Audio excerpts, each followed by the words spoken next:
Kate Middleton is the respected, elegant, traditional queen-in-waiting who is taken to the royal family like a duck to water and understands the weight of tradition hoisted upon her. Wife, mother, duchess, and patron, all in preparation for her biggest role yet as future queen consort. Meanwhile, Meghan Markle is the arch manipulator, the threat to the royal family, who's led Prince Harry astray and initiated the worst royal crisis in 85 years. She has now got the whole of America and the worst of the world, frankly, looking upon the palace, the monarchy, as a bunch of racists. I tend to think the animating force here was Meghan and her seething jealousy over Catherine, her single white femaling of Catherine, her rage that she will never be Queen of England. Let me count the ways. There's nothing I like about her. She is a malignant narcissist who cannot get enough of herself while she simultaneously plays the victim. My castle's too small. Yeah. The queen is mean to me. They won't let me call myself Her Royal Highness anymore, but I'm gonna put it all over my stationery and on the gifts that I give to my friends, while she never stops whining. What if Meghan Markle's biggest problem was never the royal family, but the one woman she could never outshine? Catherine, Princess of Wales. Because every time Kate steps out in a simple coat dress, the world praises her. Every time Meghan steps out, somehow there's drama, a dig, or a leaked story right after. From tantrums to tiaras, jealousy runs deep, and it's aimed straight at her sister-in-law. Why can't Meghan stand Catherine's quiet power? Stay with us as we reveal it piece by piece. Kate was called Weighty Katie, waiting to marry William. While I imagine that was really hard, and I can't picture what that felt like, this is not the same. And if a member of his family will comfortably say, we've all had to deal with things that are rude and racist are not the same. Kate was called Weighty. And the more you look at Meghan's behavior, the more obvious it becomes. The chaos always seems to follow her. Meghan didn't step into the royal world with humility or respect. She stepped in expecting to rewrite the whole system around herself. Everything had to revolve around her feelings, her image, her spotlight. And when it didn't, she lashed out. On about saying we want privacy. Well, I don't think a 6-part Netflix series is privacy, nor is an Oprah interview. What she really wanted was control, because she is a manipulator. She wanted to be able to manipulate people, and she couldn't manipulate the press in the UK. That's why she was angry. She couldn't force people to write the stories that she wanted them to write. So therefore, she left to get privacy so that she could write the stories in her own perspective. This entire documentary has stemmed from a hatred and a jealousy of Kate.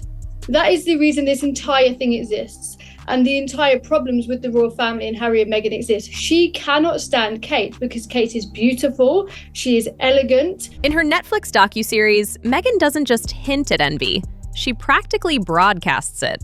The whole thing feels like one long complaint session, packed with digs, blame shifting, and that passive-aggressive, I deserved better energy she's known for. Instead of taking responsibility or showing any real humility, Meghan spends the entire series acting like she was cheated out of a role she thought she deserved.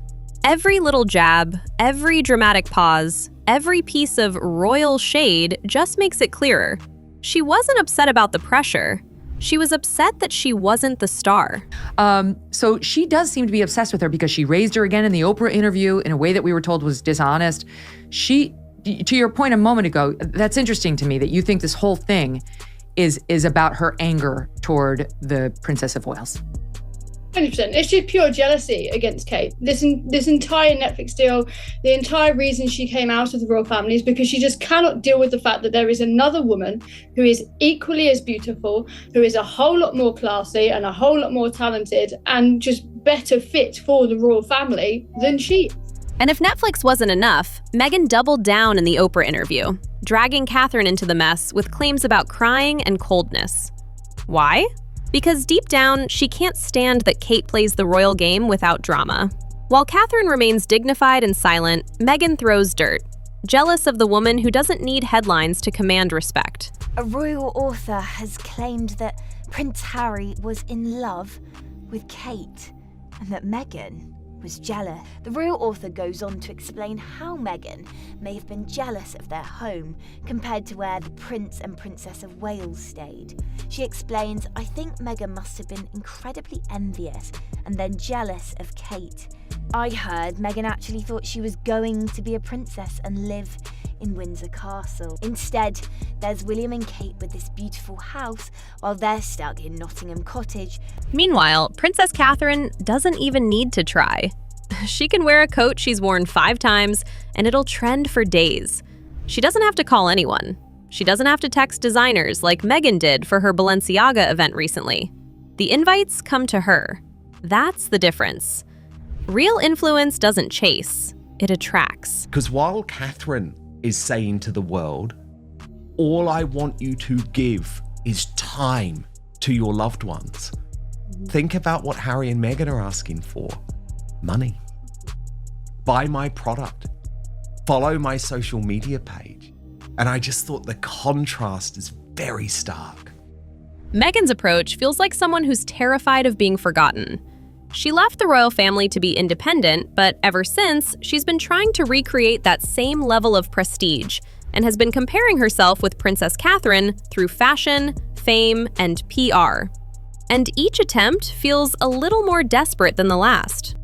Well, do you know what? You've got a great life. You've got a beautiful family. You're so much in love. Move on. Get a life. Move on. And they just can't seem to, because their living is by telling their truth on the royal family. That's how they make their living. Then we get to Spare, Harry's personal blockbuster of royal drama, where he decided to revisit the whole who made who cry situation yet again. This time, the blame quietly shifted toward Kate. But people who actually follow the royals weren't buying the revision. Authors and insiders quickly pointed out something Harry himself had admitted for years. He'd always had a soft spot for Kate. He admired the way she handled things, the way she carried herself, and how naturally she settled into royal life. Hearing that reminded everyone that the dynamic behind the scenes was a lot more complicated than Harry's latest version of events made it seem. She's looking up headlines to do with the Princess of Wales and finding a way to incorporate it into Netflix, into her social media posts, and it's creepy behaviour. Now, some will say, come on, Taz, you're reaching here, it's a bit of a coincidence. Lots of people love Zara. Yes, lots of people do love Zara, but Meghan had a Sayonara Zara party when she got her part on Suits because she deemed it too low end for her and basically gave all of her non-designer clothes away to her friends. Now we're expected to believe that Meghan likes wearing Zara. This is a woman that turns up to a film premiere where people are in jeans and trainers. And when admiration slips into obsession, it becomes pretty obvious. Meghan didn't just look up to Kate, she began imitating her. From outfit choices to perfectly timed appearances, Meghan mirrored Catherine in everything from coats to hairstyles, hoping it would boost her image. But it blew up in her face. Instead of applause, she got mocked. People noticed immediately, and no matter how much she copied, she couldn't recreate what comes naturally to Kate. What do you read into the fact that some are speculating that she's, kind of being inspired by or copying the Princess of Wales when it comes to fashion choices? And Meghan's like, oh, these old things, I wear high to low. Well, I've seen those headlines over the years to do with the Princess of Wales, who does wear high-end fashion with high street labels.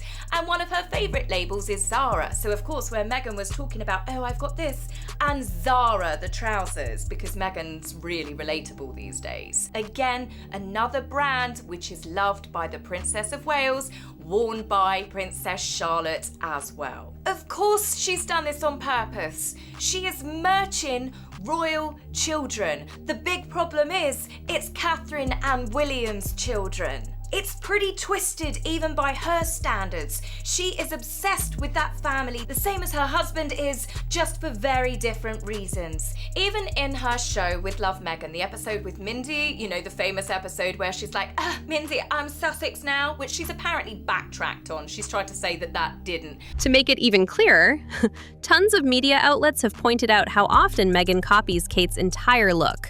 Same labels, same shades, sometimes outfits that look almost identical. But it didn't end with clothes. Reports even claim she used photos of Kate's kids in her own promo materials without getting permission first. That's not taking inspiration, that's just crossing the line. When you can't outshine the crown, you start trying to profit off its reflection. Meghan basically turned royal envy into a discount version of Kate, topped off with a whole lot of nerve. But, when you looked at Catherine at Charles's coronation in that Alexander McQueen finery, she was like resplendent. And if that had gone awry just like a hair, it could have easily veered into camp. And it did not. She is the perfect person for that role. She really is, Catherine. And it drives Meghan nuts. And we have also talked about the theory that when she got inside those walls, she was making a beeline for William. She thought she could maybe break up that marriage and herself become the future Queen of England. At King Charles's coronation, Catherine walked in and immediately stole the show, calm, elegant, and getting praise from all over the world. Meghan, on the other hand, stayed home. The official excuse was Archie's birthday, but people close to the situation said the real reason was simple. There was no spotlight for her. No balcony moment, no cameras focused on her. Just a day where she'd have to stand in the background. And watching Catherine shine on such a huge day, that was something Meghan just couldn't deal with. So she sat it out, stewing from a distance while the world moved on without her. It reminds me of that shot of Catherine running out of her SUV towards like that little girl who had been waiting for her for hours. Yeah. And that's the kind of stuff that I think sends Meghan Markle into paroxysms of rage, and so she couldn't help herself. She had to leak this story to put the Waleses on notice that they are working their way back. At least she thinks so. I don't think it's going to happen.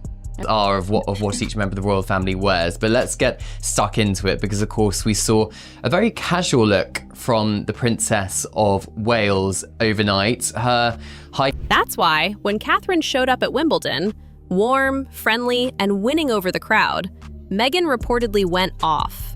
And that same day, stories about peace talks with the royals suddenly leaked. Coincidence? Not really. Sources say Meghan just can't handle seeing Kate adored by everyone. She wants the same attention. The only time she stayed quiet was during Kate's cancer battle, because even she knew there was nothing to compete with there. To send the message to Meghan that she is supportive and she is kind and she is willing to establish a relationship together. As I said before, Catherine was not under any sort of obligation to do events with Meghan. One thing that really stood out to me was the efforts that Catherine clearly was making to try to connect and make things work. But Catherine has always shown true royalty, grace, kindness, and real queen behavior. Even when Meghan joined the royal family, Catherine reportedly made efforts to welcome her, extend support, and build a bond. But Meghan, being Meghan, chose envy over empathy. It's the classic case of seeing what you want to see. No matter how kind Catherine was, Meghan only saw a threat, not a sister-in-law. And in trying to outshine her at every turn, she only ended up getting trolled. So the headline there is just this intense jealousy. Meghan Markle's Hollywood career reportedly suffered from her intense jealousy. And on the back of that, there's that story about how Meghan was so angry that Catherine, the Princess of Wales, was the priority when it came to fashion designers. I mean, I cannot imagine being this petty and saying, angry that Catherine was the priority, saying she's not even queen. She's not even queen. The power of yet, Maureen, the power of yet. She's not queen yet. And that's exactly why Meghan doesn't have any real Hollywood celebrity friends. Because even in Hollywood celebrity circles, no one wants to compete with her ego. Her own father, Thomas Markle, and half-sister Samantha have said it plainly. She's jealous of anyone who outshines her. And Meghan proves it constantly. Whether it's her podcast jabs, staged interviews, or subtle digs, she can't celebrate others, only compete with them, and usually lose. It's Meghan Markle to me. Like she has just fully been overtaken by her rage and her jealousy, and this is why she will never make it. It's why every next endeavor is yet another step down and a great failure. No shade to Mindy Kaling, but do you think that's why Meghan doesn't have any friends that are... And in the end, Meghan's biggest enemy isn't the monarchy, the media, or even Catherine. It's her own reflection. That endless need to compete, to control the narrative, to tear down rather than build up. It's the root of every downfall she's faced. No real friends, no royal role, no public respect. Because when everything's a spotlight competition, eventually, people stop watching. And Meghan? She's the star of her own collapse. Does sometimes. She always looks tremendously elegant. I think people love her for that.